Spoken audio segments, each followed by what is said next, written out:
ಒಂದು ದಿನ ಕತ್ತೆಗೂ ಮತ್ತು ಸಿಂಹಕ್ಕೂ ವಾದ ಆಗುತ್ತೆ. ಕತ್ತೆ ಸಿಂಹಕ್ಕೆ ಕೇಳುತ್ತೆ, ಆಕಾಶದ ಬಣ್ಣ ಯಾವುದಿದೆ?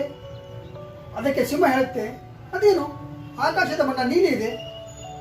ಕತ್ತೆ ಹೇಳುತ್ತೆ, ಅಲ್ಲಲ್ಲ, ಕಪ್ಪಿದೆ. ಸಿಂಹ ಹೇಳುತ್ತೆ, ಇಲ್ಲ ಕಣೋ, ನೀಲಿ ಇದೆ. ಮತ್ತು ಕತ್ತೆ ಹೇಳುತ್ತೆ, ನೋ ನೋ ನೋ ನೋ, ಕಪ್ಪೇ ಇರೋದು. ಇಬ್ಬರಿಗೂ ವಾದ ಜಾಸ್ತಿ ಆಗುತ್ತೆ. ಕೊನೆಗೆ ಇಬ್ಬರು ಒಂದು ತೀರ್ಮಾನಕ್ಕೆ ಬರ್ತಾರೆ, ಮಹಾರಾಜರ ಹತ್ರ ಹೋಗೋಣ, ಮಹಾರಾಜರೇ ಇದಕ್ಕೊಂದು ಪರಿಹಾರ ಕೊಡ್ತಾರೆ ಅಂತ. ಎರಡೂ ಸೇರಿ ಮಹಾರಾಜರ ಹತ್ರ ಹೋಗ್ತವೆ. ಮಹಾರಾಜರು ಕೇಳ್ತಾರೆ, ಏನು ನಿಮ್ಮ ದೂರು, ನಮ್ಮ ತನಕ ಬಂದಿದ್ದು ಅಂತ ಕೇಳಿದಾಗ ಸಿಂಹ ಹೇಳುತ್ತೆ, ಪ್ರಭುಗಳೇ, ಈ ಕತ್ತಿ ಆಕಾಶದ ಬಣ್ಣ ಯಾವುದಿದೆ ಅಂತ ಕೇಳಿದ, ಅದಕ್ಕೆ ನಾನು ನೀಲಿ ಅಂತ ಹೇಳಿದೆ, ಅವನು ಕಪ್ಪು ಅಂತ ಹೇಳ್ತಾ ಇದ್ದಾನೆ. ಆಕಾಶದ ಬಣ್ಣ ನೀಲಿ ಇದೆಯೋ ಅಥವಾ ಕಪ್ಪಿದೆಯೋ, ಇದಕ್ಕೆ ನೀವೇ ಅದಕ್ಕೆ ಸರಿಯಾದ ಉತ್ತರ ಕೊಡಿ ಅಂತ ಸಿಂಹ ಕೇಳುತ್ತೆ. ಅದಕ್ಕೆ ಮಹಾರಾಜರು ಆ ಕಡೆ ಈ ಕಡೆ ನೋಡ್ತಾರೆ, ಯಾರಲ್ಲಿ ಈ ಸಿಂಹವನ್ನ ಜೈಲಿನೊಳಗೆ ಹಾಕಿ ಅಂತ ಕೇಳುತ್ತೆ.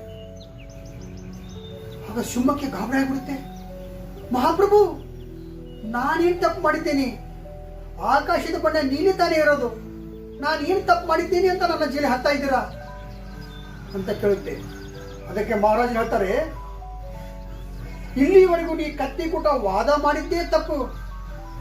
ಅದು ಹೇಳಿ ಕೇಳಿ ಕತ್ತೆ ನೀ ಆಕಾಶದ ಬಣ್ಣ ನೀಲಿ ಅಂತ ಹೇಳಿದ್ರು ಕತ್ತೆ ಕಪ್ಪು ಅಂತಾನೆ ಹೇಳುತ್ತೆ, ಆಕಾಶದ ಬಣ್ಣ ಬಿಳಿ ಅಂತ ಹೇಳಿದ್ರು ಕತ್ತೆ ಕಪ್ಪು ಅಂತಾನೆ ಹೇಳುತ್ತೆ.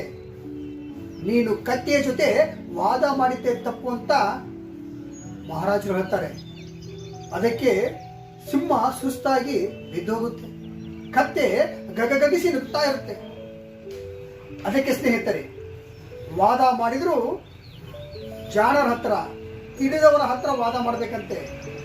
ಕತ್ತೆ ಜೊತೆ ವಾದ ಮಾಡಿದರೆ ಟೈಮ್ ಎಲ್ಲ ವ್ಯರ್ಥ, ನಾವು ಪಟ್ಟ ಪರಿಶ್ರಮನೂ ವ್ಯರ್ಥ. ಏನಂತೀರಾ?